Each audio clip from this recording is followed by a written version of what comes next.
Good morning all of you. Welcome back to course SOP Computing. Our today's topic of video is Introduction to Simulated Annealing and Random Search. So we have started the topic of optimization techniques in SOP Computing. So we have seen there are two categories are there. One is a derivative based optimization technique and second one is a derivative free optimization technique.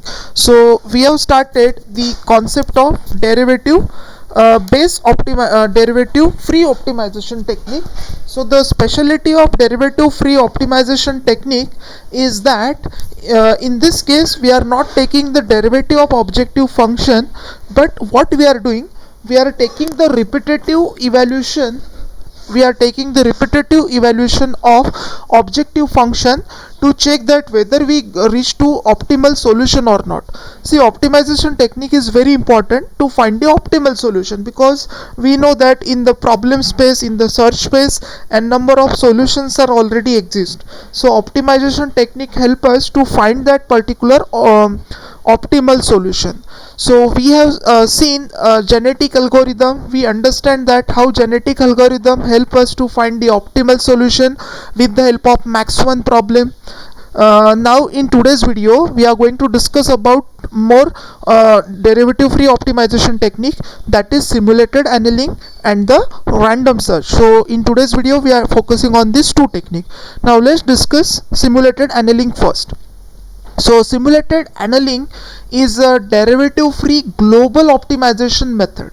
Now how that simulated annealing concept comes into existence, so for that purpose we need to recall the concept of what hill climbing and steepest ascent hill climbing. If you remember, in case of artificial intelligence we talk about simple hill climbing and steepest ascent hill climbing.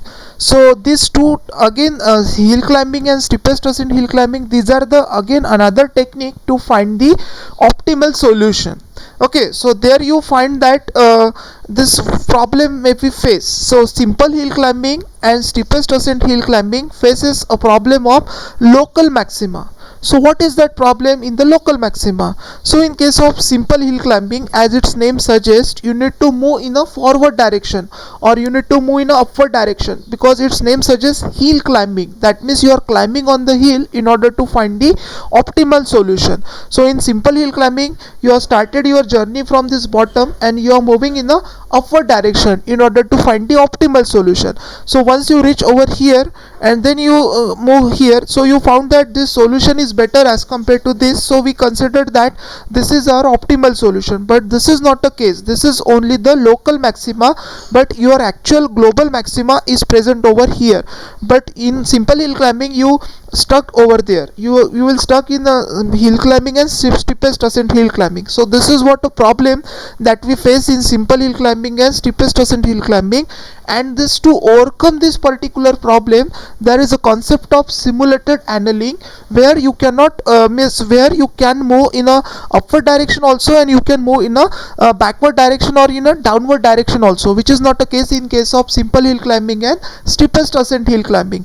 So simulated annealing is a concept that is based on the concept of metallurgy. In case of metallurgy, there is a concept of metal cooling.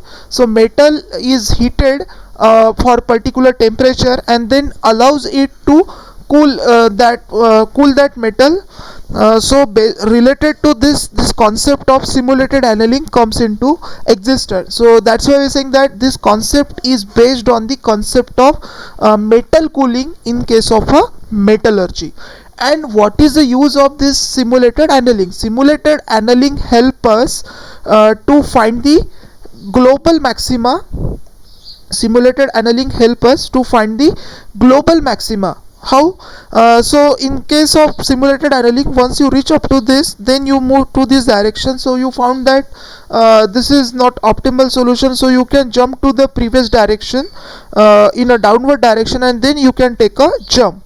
So you from here you can take a jump from here and then you can move in this direction, and in this way you can reach to the global maxima. So this is how simulated annealing help us to find the optimal solution as compared to simple hill climbing and steepest ascent hill climbing. So in short, you can say that in order to overcome the problem of simple hill climbing and steepest ascent hill climbing, there is a concept of simulated annealing which help us to get the optimal solution.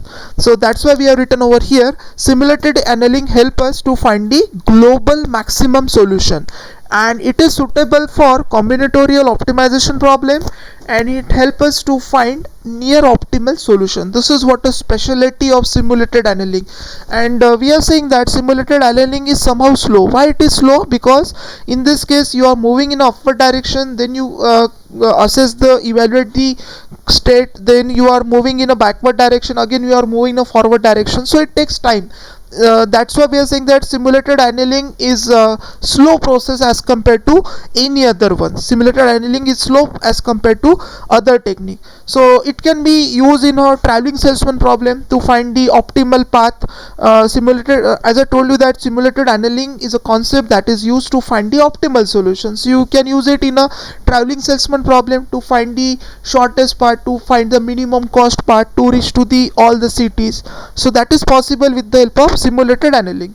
So simulated annealing overcome the problem of hill climbing and steepest ascent hill climbing. Now let's discuss the exact algorithm of a simulated annealing. So it involves total 6 steps. So we'll discuss all these steps one by one. So very first step is you have to generate a random solution.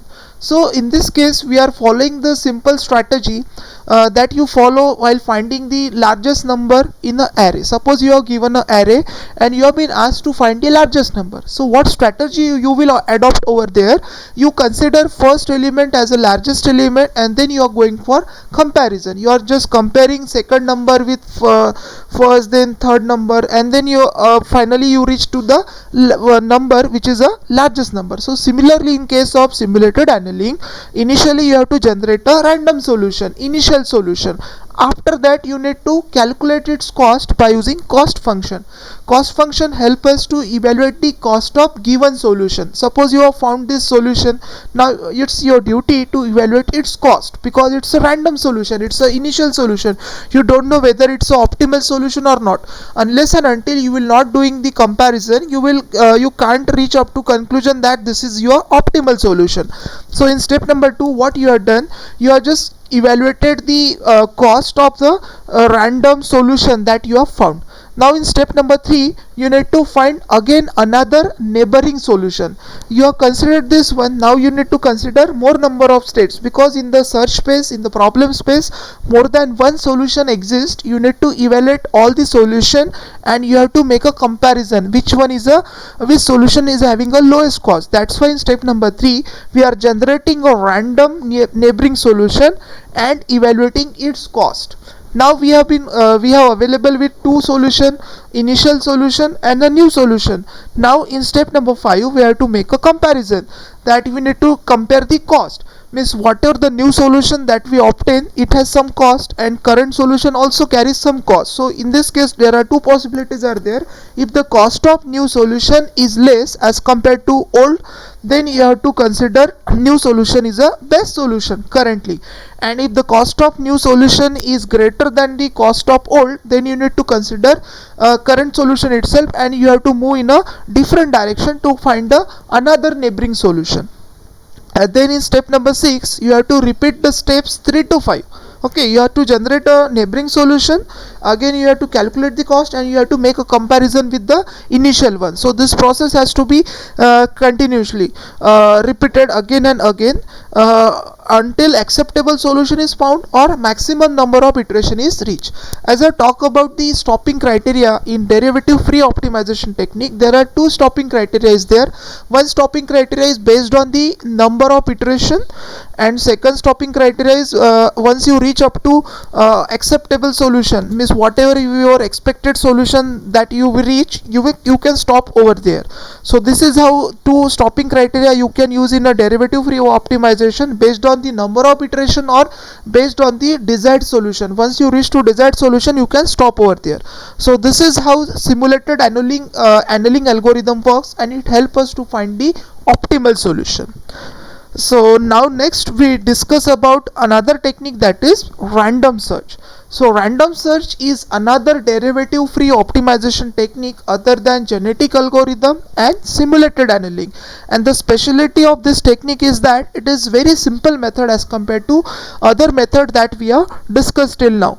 And in this method, the thing is that search direction is purely guided by random number generator. Random number generator help us to give a direction on which direction we should move, because initially we don't know in which direction we should move. So random number generator help us. So let's discuss the algorithm that is used for random search technique. So first of all, what we have, let f of x be the objective function which is to be minimized. In case of derivative free optimization, we should have one objective function, and we have to decide whether we have to minimize or we have to maximize. So it is going to vary from problem to problem. Okay, sometimes you may have your aim is to maximize, sometimes you aim is to minimize. And let x, capital X, be the current position, your initial state. Whenever you are going to start, you need to consider some state, and that state is the initial state, and that is represented by x over here. Then random search method involves these 4 steps. There are 4 steps involved in a random search method, so we'll discuss all these steps one by one. So very first step is what? You have to choose a starting point x as the current point. Initially you need to consider some point, because in order to make a comparison you should have some base, you need to have some value to which you have to make a comparison. That's why initially you need to have one state, and you considered x as a current point. Then you don't know in which direction you should move, so for that purpose what you need to do, add a random vector dx. Vector means what? Direction. Vector help us to provide a direction on which direction you should move, and that is being represented by dx. Add a random vector dx to current point x, because x is our initial position and vector dx help us or guide us to move in a particular direction. Now the new point is what? X plus ds, because you are present initially at x, dx help us to move in a particular direction, so your new position is x plus dx. So in this case you have two position, one is x and second one is x plus dx. So x represent your initial position, initial solution, initial state, and x plus dx will represent a new position or a new state. Then in step number 3, you need to have comparison. You need to have comparison of cost. Means you find initial state, so there certain cost will be there. Then you move to the new state, their cost also been there. So in step number 3 you are making the comparison. X plus dx, suppose the cost of x plus dx is less as compared to x, then you have to set current point x equals to x plus dx, because we know that x is initial point and x plus dx is a new point. So in step number 3, just you are making the comparison, you are checking that whether x plus dx is a better position as compared to x or not. Suppose it is better position, obviously you need to consider x plus dx as a new position. And in this case again, step number 4, stopping criteria, stop if maximum number of function is evaluated, or otherwise go back to step 2 to find a new point. As I told you earlier that in case of derivative free optimization technique, 2 stopping criteria is there. One is number of iteration and second one is desirable solution. So in this way this random search algorithm works. In this case we are making use of random number generator to get the new direction to random direction, then we are moving over there and just we are comparing. So you need to consider that in derivative free optimization technique we are doing the repetitive evaluation of objective function. We are just experimenting it and we are just trying it, whatever the new solution that we obtain, that is better as compared to previous one or not. So in this way we can reach up to the optimal solution. So I hope you understand these 2 derivative free optimization technique. One is a simulated annealing and second one is a random search. Thank you.